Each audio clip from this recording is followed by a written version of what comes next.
Chers frères et sœurs, bonjour. Ça fait plaisir de se retrouver en présentiel et les cultes ont repris ici au temple Martin Luther. Je voudrais aussi saluer ceux qui nous suivent sur Internet et qui sont en communion avec nous. Et ensemble, nous voulons partager la bonne nouvelle que le Seigneur a préparée pour nous. Voici la bonne nouvelle telle que Jean nous le propose. En ce temps-là, survint un homme envoyé de Dieu du nom de Jean. Il vint comme témoin pour rendre témoignage à la lumière, afin que tous croient par lui. Ce n'était pas la lumière. Il venait pour rendre témoignage à la lumière.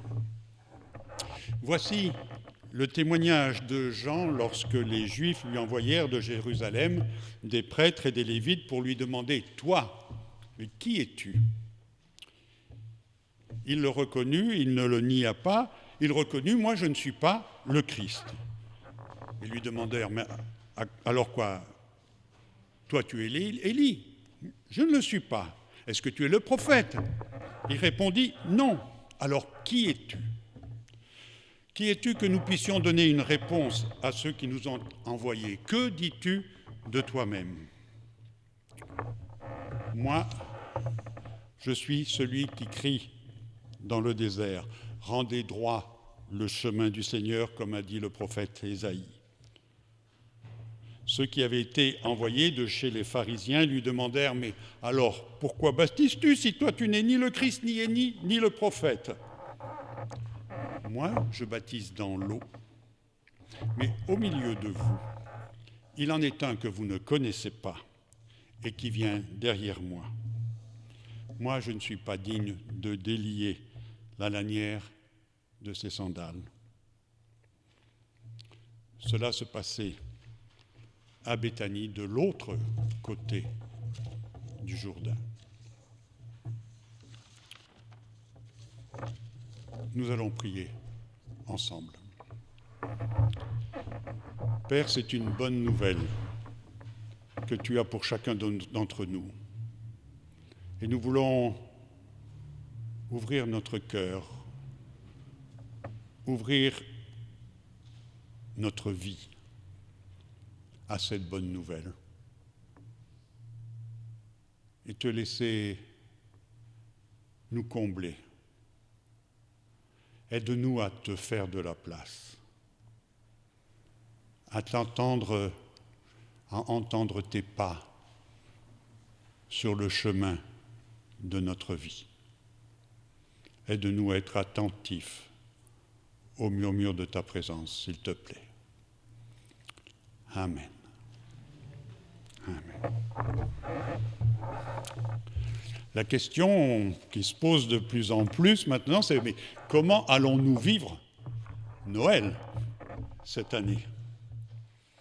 Est-ce que par notre insouciance ou notre négligence, nous allons être les artisans d'une troisième vague de pandémie ? Dimanche dernier, la foule déambulait à nouveau dans les grands magasins.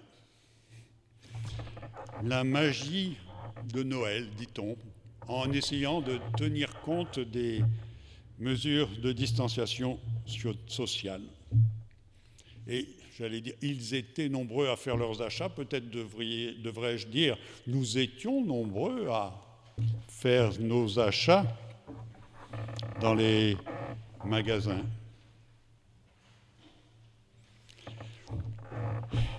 Ils sont nombreux à vouloir profiter de cette ambiance de Noël. Des lumières pour réchauffer les cœurs, des décorations pour remonter un peu le moral. Et cette maman qui avait sa petite fille à la main et qui lui montrait les vitrines, et elle était réjouie de voir sa petite fille avec des étoiles plein les yeux, et elle dit « Je la prépare à Noël ». Enfin, je lui ai surtout parlé du Père Noël. Des illuminations pour nous faire oublier les dégâts causés par la pandémie, les faillites, les grandes précarités. détresse sociale, mais aussi détresse psychique due au confinement. Pierre fait partie de ceux qui ont perdu leur travail. Cette année, ce sera difficile, mais il faut bien faire quelque chose pour les enfants. Essayer de préserver un petit peu quelque chose de la magie de Noël. Et je ne sais pas si vous avez remarqué, mais lorsque on écoute les commentaires à la radio, le mot qui aujourd'hui est associé à Noël, c'est magie de Noël. Préserver la magie de Noël. C'est étonnant que le mot associé à Noël ne se soit pas Jésus, mais la magie. On n'associe plus Jésus à Noël. Il y a 2000 ans, la naissance de Jésus passait inaperçue. Aujourd'hui, la naissance de Jésus se heurte à l'indifférence. Jésus a vécu incognito pendant 30 ans, quelque part en Galilée, quand survint un homme du nom de Jean, un homme envoyé par Dieu. Il était là pour servir de témoin à la lumière. Jean le baptiseur, le dernier prophète de l'Ancien Testament. Jean qui est le trait d'union entre le passé et l'avenir, entre l'Ancien et le Nouveau. Il se tient sur le pas de la porte d'une ère nouvelle. Sa mission, attirer l'attention de ses contemporains sur celui qui vient. Il leur dit, au milieu de vous, il y a quelqu'un que vous ne connaissez pas. Au milieu de vous, il y a quelqu'un que vous ne connaissez pas. Présence et discrétion. Et on reconnaît bien là la démarche de Dieu. Est-ce que nous y sommes attentifs? Dieu est toujours celui qui prend les devants. C'est celui qui vient. Il vient et il nous envoie quelqu'un pour attirer notre attention sur sa venue. Il nous envoie un témoin. Et aujourd'hui, dans cette page d'évangile, Jean-Baptiste est le témoin. Et c'est sa manière de vivre qui posait question. Mais alors, on vient le voir, mais qui es-tu? Ah, moi, je ne suis pas le Christ. Moi, je ne suis pas Élie. Moi, je ne suis pas le prophète. Mais alors, qui es-tu? Moi, je suis celui qui crie dans le désert. Rendez droit, le chemin du Seigneur, comme a dit le prophète Ésaïe. On pourrait dire que Jean-Baptiste est le prophète de l'espérance, du bonheur. En citant Ésaïe, Jean-Baptiste annonce que l'heure de la délivrance a sonné. Un chemin nouveau est tracé. Consolez, consolez, consolez mon peuple. Dites-lui que Dieu pardonne ses péchés. N'ayez plus peur du châtiment. Quelque chose de neuf est en train d'advenir. Une ère nouvelle commence. N'ayez plus peur ni du présent, ni de l'avenir. Dieu est là. J'aimerais revenir sur les premiers versets de la lecture de ce jour. Survint un homme envoyé de Dieu du nom de Jean. Il vient pour rendre témoignage à la lumière afin que tous croient par lui. Sa vocation, témoin de la lumière. Et il s'inscrit dans le prologue de l'évangile de Jean. Vous vous souvenez, au commencement était la parole. Tout est venu à l'existence par elle. En elle était la vie, et la vie était la lumière du monde. À tous ceux qui l'ont reçue, elle a donné le pouvoir de devenir enfants de Dieu. La parole est vie, et la vie est lumière. Alors survint un homme envoyé de Dieu du nom de Jean. Est-ce que vous me permettez un petit grain de folie? En essayant de d'actualiser cette parole. Et j'aimerais vous dire, survint un homme envoyé de Dieu du nom de Robert, d'Elvie, de Benjamin, d'Étienne. Survint une femme envoyée de Dieu du nom de Mathilde, de Louisa, de Myriam. Ils vinrent pour servir de témoins, pour rendre témoignage à la lumière, afin que tous croient par lui, par elle. Être témoin, c'est notre vocation. Témoin de la parole, témoin de la vie, témoin de la lumière. Mais alors, comment comprendre une si grande vocation? Déjà, témoin de la parole, être des porte-paroles. Ne limitons pas notre vocation à être simplement un micro ou un porte-voix ou un haut-parleur. Certes, il y a cette dimension dans le rôle du témoin. Mais être témoin ne se limite pas simplement à proclamer des vérités évangéliques, mais d'abord à incarner ces vérités, à incarner la parole. Avant d'aller proclamer aux autres la parole, commençons par la laisser s'incarner en nous. Au commencement était la parole, tout est venu à l'existence par elle. Je suis appelé à me laisser advenir par la parole. Elle est créatrice, elle me remet en question, elle me construit, elle me dirige. La parole est parfois murmure, parfois un souffle. Alors qu'est-ce que je fais? Est-ce que j'écoute ou je ferme mes oreilles? Est-ce que j'écoute ou bien je la fais taire? Est-ce que j'écoute ou bien est-ce que je la repousse dans le brouhaha de mon quotidien? Il est dit de la parole, en elle était la vie. La parole engendre la vie divine, témoin de la vie, appelé à être porteur de vie. Je pense que ce n'est pas une grande révélation que je vous fais si je vous dis que mes parents m'ont donné la vie. Merci papa, merci maman. Mais moi, je suis né sans qu'on me demande mon avis. Peut-être que je ne suis pas tout seul ici.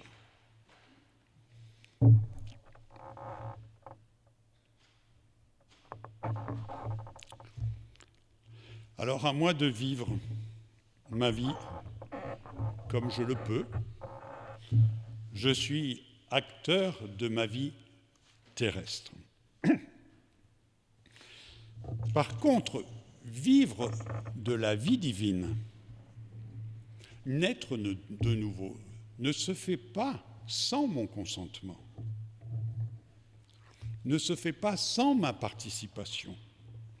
Je suis acteur de ma vie terrestre, je suis le gardien de la vie divine.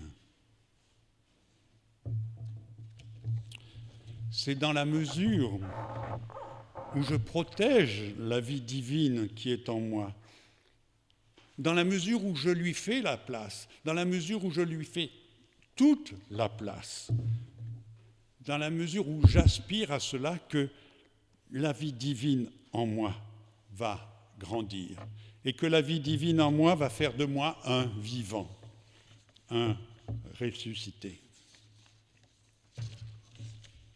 Je suis acteur, responsable du développement de la vie divine en moi. Et l'Évangile nous dit que la vie était la lumière des hommes. Témoin de la parole, témoin de la vie, témoin de la lumière. Être des porteurs de lumière. Vous avez déjà remarqué ou rencontré des personnes qui sont lumineuses. Il y a quelque chose qui émane d'elles. C'est réjouissant, c'est réconfortant. Elles suscitent en nous un désir, une envie, être à notre tour aussi lumineux. Ces personnes sont habitées par quelqu'un qui se voit sur leur visage, et nous aimerions être ainsi. Mais ce désir d'être lumineux, c'est aussi le désir que Dieu a pour chacun d'entre nous. Il nous le dit très clairement. Il dit « Vous êtes la lumière du monde ». Et il dit « Mais on n'allume pas une lumière pour la cacher, la mettre sous le boisseau, mais on la met sur un porte-lampe pour qu'elle éclaire. » Voilà le désir de Dieu pour chacun de nous. Alors, que votre lumière brille devant les gens, afin qu'ils voient ce que la parole de Dieu peut faire en vous, ce que la parole de Dieu a fait en vous, afin qu'ils voient ce que la vie divine fait en vous, afin qu'ils voient ce que la lumière de Dieu a fait en vous, et qu'ils glorifient votre Père qui est dans les cieux. Seigneur, tu nous dis, vous êtes la lumière du monde. Quand tu nous dis ça et que je me regarde, je me dis que tu me vois, que tu nous vois avec les yeux de l'amour. Parce que tu nous vois plus beaux que nous ne sommes. Tu nous vois plus lumineux que nous ne sommes. Tu nous vois avec les yeux de la foi, avec les yeux de l'amour et de l'espérance. Mais moi, je sais mes zones d'ombre. Je sais ces moments où la flamme vacille. Je le sais. Et tu le sais aussi. Mais cela ne t'empêche pas d'avoir foi en moi. Cela ne t'empêche pas de m'aimer et d'espérer en moi. Et dans les moments de doute, de défaillance, tu murmures au fond de mon cœur que tu n'éteindras jamais le lumignon qui fume. Merci Seigneur. Amen. Amen.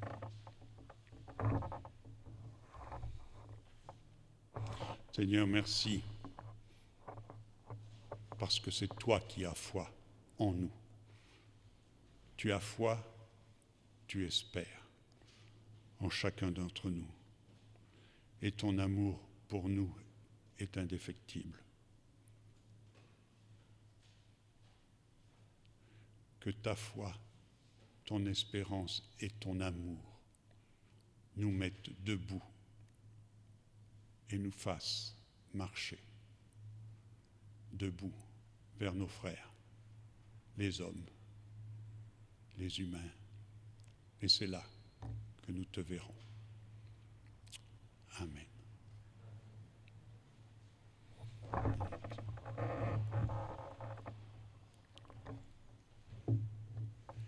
J'aimerais apporter la bénédiction. Que la grâce de Dieu soit sur chacun d'entre nous et que cette grâce fasse de nous des êtres de lumière. Une lumière qui éclaire nos ténèbres, qui dissipe nos ténèbres. Une lumière aussi qui nous permette d'avancer et de discerner les besoins de nos frères. Allez en paix. Amen.